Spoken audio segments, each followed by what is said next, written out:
Assalamualaikum, selamat datang buat teman-teman yang baru saja bergabung.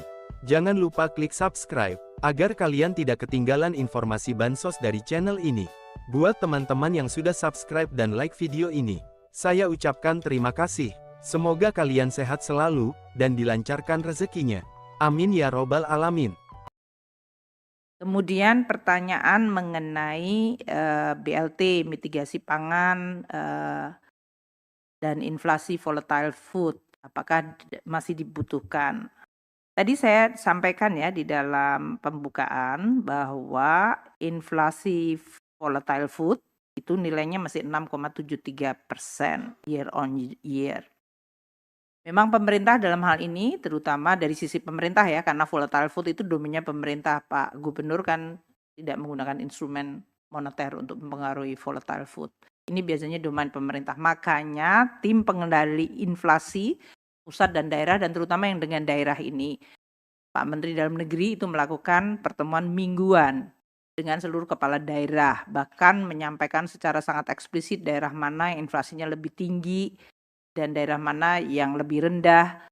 Dan kami di Kementerian Keuangan memberikan dukungan dalam bentuk insentif fiskal, yaitu mereka yang inflasinya rendah secara konsisten diberikan reward, dan itu dilakukan setiap 3 bulan. Ini menyebabkan daerah-daerah memiliki awareness terhadap faktor-faktor yang berkontribusi terhadap inflasi, terutama dari sisi distribusi logistik maupun dari sisi komoditas. Seperti kemarin yang diidentifikasi adalah cabai merah, cabai rawit, kemudian bawang putih, dan kemudian beras.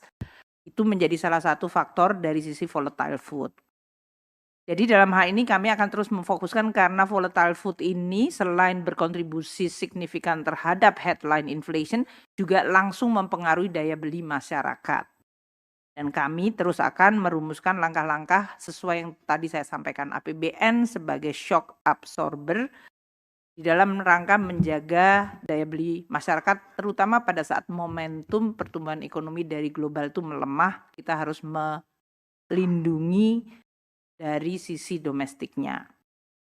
Saya ingin menekankan kepada teman-teman media ya, bansos itu adalah instrumen di dalam APBN. APBN adalah undang-undang.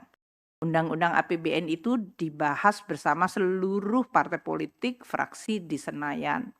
Dan sesudah menjadi undang-undang, dia menjadi instrumen negara bersama.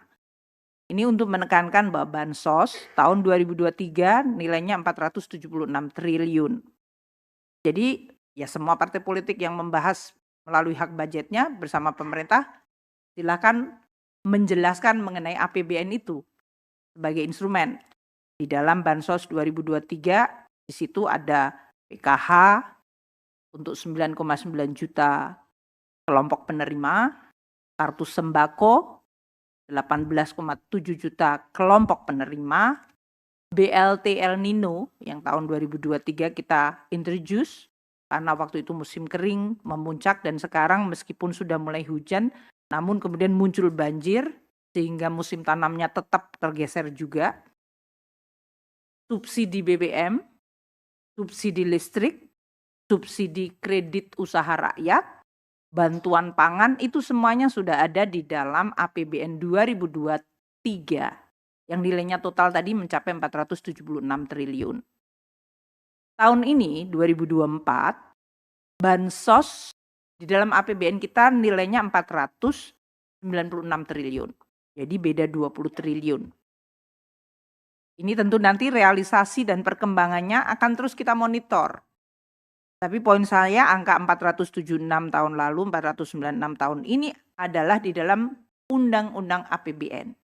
Di bawah oleh pemerintah, dibahas oleh DPR, dan ditetapkan dalam undang-undang. Sehingga kalau pemerintah menggunakan APBN, itu adalah uang anggaran pendapatan belanja negara, di mana sumbernya juga disetujui DPR, penggunaannya juga disetujui DPR. Ini untuk menjelaskan mengenai langkah-langkah yang dilakukan oleh pemerintah. Seperti diketahui, PKH dan kartu sembako itu eksekutornya adalah Kementerian Sosial. Jadi dalam hal ini, nanti Kementerian Sosial yang bisa menjelaskan program PKH dan sembako, termasuk kalau ada tambahan atau terjadi modifikasi dari program-program itu, Ibu Kementerian Sosial, Ibu Menteri Sosial yang tentu akan menjelaskan. Targetnya 9,9 juta plus 18,7 juta untuk sembako itu ditetapkan melalui DTKS. Kita memang sekarang terus memperbarui sumber-sumber datanya, termasuk karena ada data dari BKKBN yang fokusnya adalah pada kemiskinan ekstrim. Jadi ini semuanya udah ada di dalam APBN, sudah menjadi program, silahkan, karena ini dalam kontestasi politik, ini adalah dipresentasikan di dalam konteks pelaksanaan APBN. Untuk berbagai bantuan-bantuan sosial, nanti kami akan bisa menjelaskan secara terpisah ya, karena ini APBN itu cukup banyak sekali programnya. Nanti kalau saya menjelaskan di sini, teman-teman KSSK jadi ini kayaknya kayak konferensi pers APBN gitu. Jadi nanti saya akan jelaskan. Tapi ini untuk menjelaskan tadi yang disampaikan bahwa BLT terutama kalau untuk mitigasi pangan yang 6 bulan terutama dikaitkan dengan tadi akselerasi untuk menyelesaikan kemiskinan ekstrim tahun 2024. Seperti tadi diketahui harga pangan itu adalah the most sensitive di dalam menentukan kemiskinan masyarakat, daya beli dan langsung memukul. Jadi memang itu akan terus dilakukan di dalam rangka untuk melaksanakan program-program yang sudah ada. Eksekutornya PKH dan Kartu Sembako Kementerian Sosial. Kalau bantuan pangan, yaitu dalam bentuk beras, itu adalah Bappenas. Tapi data targetingnya semuanya dibahas di dalam konteks yang sudah ada. Jadi seharusnya tetap mengikuti apakah itu DTKS atau tambahan data yang berasal dari BKKBN. Atau kombinasi yang kenan kita punya Reksosek yang berasal dari BPS. Itu mungkin untuk menjelaskan mengenai bansos-bansos yang dilakukan pada tahun lalu, tahun ini, dan tahun-tahun ke depan. Karena bansos itu selalu cukup merupakan bagian yang cukup besar di dalam APBN kita. Saya juga ingin menyampaikan bahwa di dalam rangka inflasi terutama untuk volatile food, jangan hanya dilihat dari sisi tadi mengenai bantuan pangan. APBN itu intervensinya sebagai shock absorber termasuk volatilitas dari harga pangan. Kita punya anggaran ketahanan pangan. Tahun lalu 104,2 triliun, tahun ini 114,3 triliun. Ini termasuk berbagai program untuk meningkatkan produksi, meningkatkan kesejahteraan petani, membangun infrastruktur pertanian, dan juga mengembangkan sentra-sentra produksi, dan untuk menguatkan cadangan pangan nasional. Jadi jangan dilihat volatile food dan pangan itu hanya tadi yang bantuan pangan, banyak sekali di dalam APBN.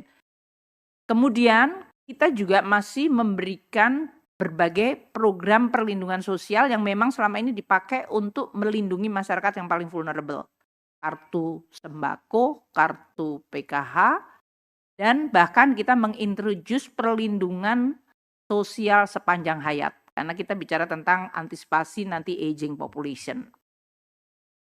Kita juga memberikan program sentra kreasi atensi untuk kegiatan-kegiatan wirausaha terutama pada kelompok-kelompok yang sangat miskin dengan berbagai bantuan atau kredit, akses kredit seperti UMI atau Mekar dengan kredit usaha rakyat yang tadi subsidi untuk KUR ini bisa mencapai 40,9 triliun sendiri. Ini untuk seluruh usaha terutama yang kecil. Dan juga subsidi dan kompensasi untuk listrik dan BBM. Ini untuk bisa menjelaskan bagaimana APBN sebagai shock absorber plus anggaran untuk pembangunan infrastruktur yang memperbaiki mobilitas.